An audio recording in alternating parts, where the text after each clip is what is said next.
ìyá ló máa ń yíyá wọn bí àwọn ọmọ tí sáyìn lórúkọ bàbá lórúkọ ọmọ àti lórúkọ ẹ̀mí mímọ́ torí gbàdí Jésù Kristi tó bẹ̀ láyé ọmọ mi yóò kú lẹ́sọ̀dọ̀ tí ó ní ká máa mú yọ ká máa fi ṣáájú ààyè ká máa mọ̀ tí kò tí tó máa bá wá láyé jẹ́ ṣùgbọ́n tí sáyìn lọ lọ́hùn tẹ̀lé lọ sí ìyẹn ní wọ́n gbà táwọn bá ti máa mú pa.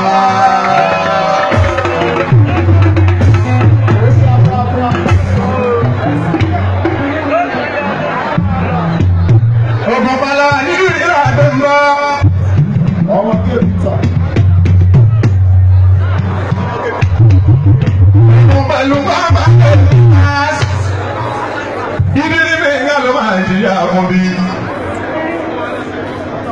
Ẹyin tèmi torí wọ́n lè dálẹ̀ àjùra wa lọ. Wọ́n ní ti dàgàdì gan-an. Wọ́n lè bomi sílẹ̀ gómi máa nípa.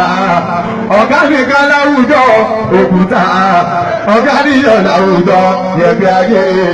Ẹyẹ èèyàn mi nílé lóko lẹ́yìn òdì. Tẹ́bá ti ṣe báwo tẹ́yìn fẹ́ ṣe fàájì. Ọmọ bébí tàtà ní kẹ́mà ara kẹ́mà mú. Fẹ́ràn tẹ́bá ti rẹ́ tó bá kúnlẹ̀ sí ìfẹ́. Ojú ọdún dọ́pà àti ló máa jẹ́.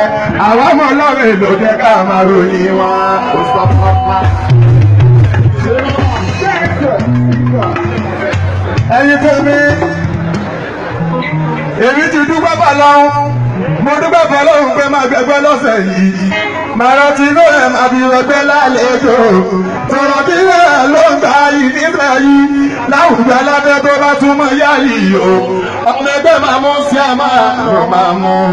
Ó dẹ̀ máa kárí fún gbogbo kò tún mọ̀ wá. Ẹyin tèmi torí sẹ́yìn tí mo